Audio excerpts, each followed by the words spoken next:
क्या कंगना की इमरजेंसी पूरी तरह से उनका दिवाला निकाल देगी? इतना बुरा दिवाला कि अब उन्हें न जाने क्या क्या बेचना पड़ जाए।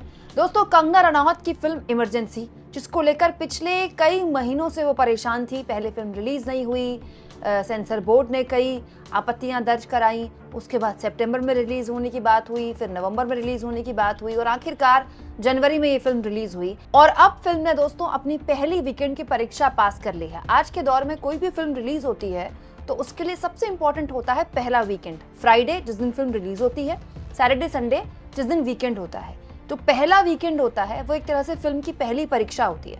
अगर फिल्म ने पहली परीक्षा पास कर ली तो ये उम्मीद की जाती है कि फिल्म आगे भी पसंद की जाएगी। इसीलिए दोस्तों, कंगना रनौत की फिल्म इमरजेंसी का पहले वीकेंड का पूरा आंकड़ा मैं आपके लिए लेकर आई हूँ, जो इस बात की तस्दीक करता है कि न जाने अब कंगना के लिए ये फिल्म कितनी बड़ी मुश्किल बन जाएगी। कहीं ऐसा ना हो कि इमरजेंसी फिल्म कंगना का पूरी तरह से दिवाला निकाल दे। दोस्तों, इमरजेंसी के बॉक्स ऑफिस कलेक्शन को लेकर मैं आपको लगातार 2 वीडियोस में पूरी जानकारी दे चुकी हूं, लेकिन अब जो जानकारी निकल कर आई है पहले वीकेंड को लेकर, फ्राइडे सैटरडे संडे जो आंकड़ा आया है वो बहुत ही डरावना है दोस्तों कंगना रनौत के लिए। और ये आंकड़ा कुमकुम बिनवाल अपने मन से नहीं दे रही है, वो मीडिया और डिजिटल प्लेटफॉर्म्स दे रहे हैं जिन पर बहुत भरोसा कंगना को होगा, क्योंकि कंगना को इस तरह के मीडिया प्लेटफॉर्म्स खूब कवरेज भी देते हैं और उनके इंटरव्यूज भी करते हैं। टाइम्स नाउ हिंदी का ये देखिए डिजिटल प्लेटफॉर्म है जिसमें बताया गया है कि पहले वीकेंड में ही निकल गई कंगना रनौत स्टारर की हेकड़ी, कलेक्शन रहा बेकार। हेडलाइन के साथ साथ अंदर जो लिखा हुआ मैं आपको बता देती हूँ, इमरजेंसी 12 करोड़ का आंकड़ा भी पार नहीं कर पाई है अपने पहले वीकेंड में। ये लिखा हुआ है ओपनिंग वीकेंड में, ठीक है दोस्तों। टाइम्स नाउ की इस खबर में लिखा हुआ है कि अर्ली ट्रेड रिपोर्ट्स के मुताबिक रविवार के दिन फिल्म ने केवल 4 करोड़ 35 लाख कमाए। 4 करोड़ 35 लाख रविवार के दिन, यानी कि वो दिन जब सबकी छुट्टी होती है। वैसे तो सैटरडे को भी छुट्टी होती है, लेकिन सैटरडे सबकी छुट्टी नहीं होती है। तो संडे एक ऐसा दिन माना जाता है जब लगभग हर आदमी कोशिश करता है कि परिवार के साथ, दोस्तों के साथ कोई फिल्म देखी जाए। तो जो रीसेंट फिल्म लगी होती है वो फिल्म देखी जाती है। तो संडे के दिन जब लगभग सबकी छुट्टी होती है, उस दिन भी जो बिजनेस है इस फिल्म का वो 4 करोड़ 35 लाख रहा। इसके अलावा इसी आर्टिकल में लिखा हुआ है कि ओपनिंग डे जिस दिन फिल्म रिलीज हुई थी उस दिन का आंकड़ा तो और भी ज्यादा बुरा था, यानी कि फ्राइडे का आंकड़ा 2 करोड़ 5 लाख के आसपास का ये आंकड़ा यहाँ पर बताया गया है। शनिवार को यानी कि उसके अगले दिन 3 करोड़ 6 लाख के आसपास का ये आंकड़ा बताया गया है। इसीलिए आप कह सकते हैं कि पहले वीकेंड का इमरजेंसी का टोटल कलेक्शन है 10 करोड़ 45 लाख। वीकडेज में इस फिल्म का कलेक्शन उम्मीद जाहिर की जा रही है कि शायद कुछ बढ़ जाए या घट जाए, लेकिन अमूमन ये माना जाता है दोस्तों कि वीकेंड के दिन अगर फिल्म कमजोर है तो वीकडे के दिन कैसे उठेगी। जैसे पुष्पा 2 रिलीज हुई थी तो एक तो फिल्म का बज़ बहुत ज्यादा था, क्योंकि फिल्म जो पहले पुष्पा थी वो भी बहुत हिट हुई थी, अल्लू अर्जुन को बहुत पसंद किया गया था, खासतौर पर हिंदी पट्टी ने। तो फिल्म का बज़ इतना ज्यादा था कि फिल्म ने अपने पहले बॉक्स ऑफिस वीकेंड में जबरदस्त तरीके से कमाई की थी। और उसके बाद जो वीकडेज थे, मंडे ट्यूसडे वेडनेसडे, क्योंकि लोगों की छुट्टी नहीं होती, लोग दफ्तर जाते हैं, लोगों का काम होता है, लेकिन फिर भी फिल्म ने काफी अच्छा कमाई की थी। और दोस्तों, बहुत शानदार जो फिल्में होती हैं, जो हिट फिल्में होती हैं, वो वीकडेज में भी कमाई करती हैं। जैसे पिछले साल भूल भुलैया 3 आई थी, उसने वीकडेज में भी बहुत अच्छा किया था। जैसे उससे पहले पठान, जवान आई थी, उसने वीकडेज में भी बहुत अच्छा किया था। क्योंकि इस तरह की फिल्मों का जो अर्ली डेज में जिस तरह के रुझान होते हैं वो इस बात की तस्दीक कर देते हैं कि फिल्म को लोग पसंद कर रहे हैं। लेकिन कंगना की इस फिल्म ने पहले वीकेंड में ही, जो सबसे इंपॉर्टेंट वीकेंड होता है फिल्म रिलीज के बाद से ही, वो बता दिया है कि ये जो फिल्म है वो लोग पसंद नहीं कर रहे हैं। दोस्तों, इंडियन एक्सप्रेस का भी एक आर्टिकल मैं आपके लिए लेकर आई हूँ जिसमें कुछ आंकड़ा बताया गया है। मैं चाहती हूँ कि वो भी मैं आपके सामने रखूँ। इमरजेंसी का जो ओवरऑल ऑक्यूपेंसी रेट है, मतलब थिएटर में जितने इमरजेंसी ऑडियंस को ऑक्यूपाई कर पा रही है, जितने लोग इमरजेंसी को देखने जा रहे हैं ऑल ओवर, उसका ऑक्यूपेंसी रेट इतना कम है 18.96%। हिंदी मार्केट में, जो कि हिंदी मार्केट सबसे बड़ी मार्केट है, साउथ की फिल्म में भी कोई बड़ी फिल्म रिलीज होती है तो वो हिंदी में अब रिलीज की जा रही है, क्योंकि इंडियन मार्केट में हिंदी मार्केट सबसे बड़ी मार्केट है, सबसे ज्यादा लोग हिंदी समझते हैं, देखते हैं। हिंदी मार्केट में मात्र 18.96% ऑक्यूपेंसी रेट है। दोस्तों देखिए, इसी खबर में लिखा हुआ है कि ओवरऑल बजट जो है फिल्म का वो 60 करोड़ है और फिल्म जो अपने पहले वीकेंड में, कॉमर्शियल वीकेंड जिसको माना जाता है, उस वीकेंड में करीब 10 करोड़ की कमाई ही कर पाई है, जो कि बहुत ज़्यादा डरावना है दोस्तों कंगना के लिए।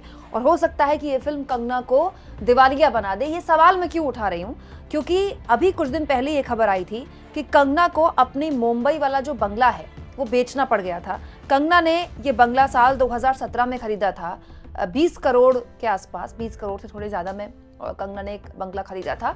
ये वही बंगला था दोस्तों जिस पर बुलडोजर चलाया था उद्धव ठाकरे ने, उद्धव ठाकरे की प्रशासन ने, जब वो मुख्यमंत्री थे। जिसके बाद कंगना नाराज हुई थी, उन्होंने तू तड़ाक का इस्तेमाल किया था उद्धव ठाकरे के लिए कि आज मेरा घर गिरा है, कल को तेरा घमंड गिरेगा। लेकिन कंगना रनौत को खुद भी ये बंगला बेचना पड़ गया था और पिछले साल ही कंगना ने बंगला बेचा था सितंबर में, क्योंकि उन्होंने कहा था कि इमरजेंसी फिल्म में उन्होंने अपना लगभग सब कुछ लगा दिया है और अब उनके पास बचा नहीं है कुछ, तो मजबूरी में उनको बंगला बेचना पड़ रहा है। क्योंकि एक तो फिल्म 60 करोड़ के बजट में बनी, फिल्म के डायरेक्टर भी कंगना रनौत हैं, फिल्म का जो प्रोडक्शन है वो भी मणिकर्णिका फिल्म्स के अंतर्गत हुआ है, यानी कि कंगना रनौत के प्रोडक्शन के अंतर्गत। और ये तो खैर कंगना पहले बता ही चुकी हैं कि पूरा बॉलीवुड उनका बॉयकॉट कर चुका है, तो उनके लिए जाहिर तौर पर खुद अपने लिए फिल्म बनाना ही इंपॉर्टेंट हो गया है अब।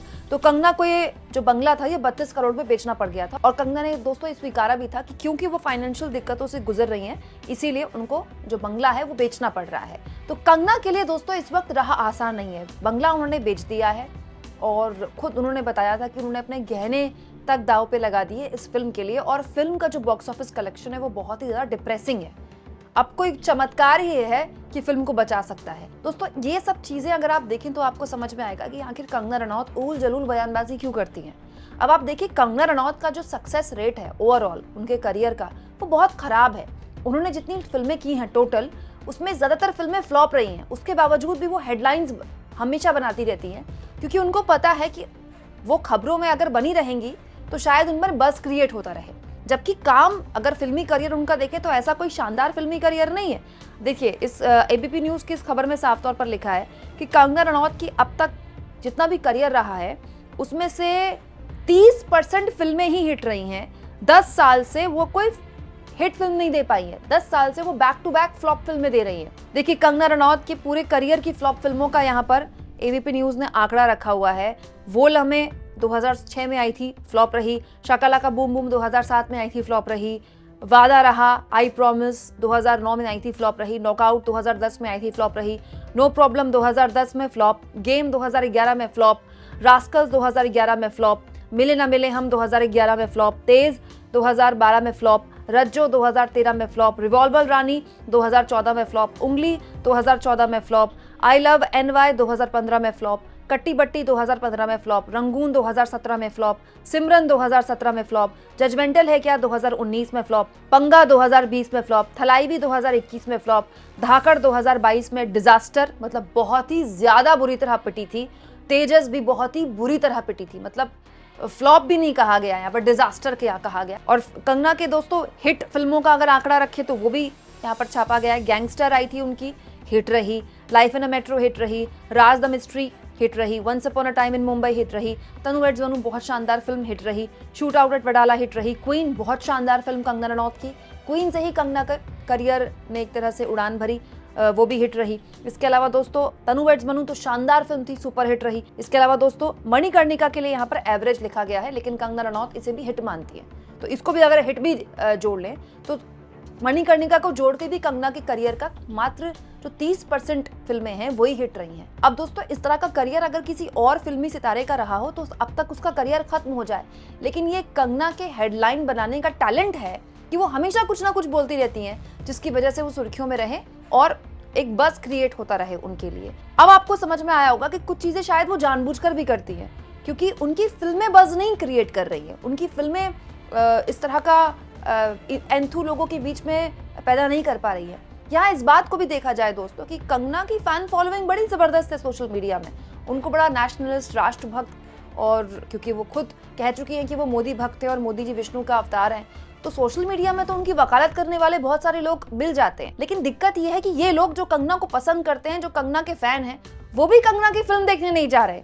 ये इस बात का प्रमाण है दोस्तों कि अंधभक्त जो वैसे सोशल मीडिया में कंगना की खूब हिमायत करें, कंगना को खुद प्रोटेक्ट करें, कंगना के उल जलूल बयानों को जस्टिफाई करें, वो भी कंगना की फिल्म देखने को तैयार नहीं है। दोस्तों आपको क्या लगता है, जिस तरह से कंगना की फिल्म इमरजेंसी औंधे मुंह गिरी है बॉक्स ऑफिस में, अब उनके पास क्या विकल्प है? दोस्तों आप इस मुद्दे पर क्या सोचते हैं, कमेंट बॉक्स में जरूर लिखें और जितना हो सके चैनल को शेयर करें, सब्सक्राइब करें और थैंक्स और ज्वाइन के ऑप्शन से अगर आप चाहें तो कुछ आर्थिक मदद भी चैनल की जरूर करें।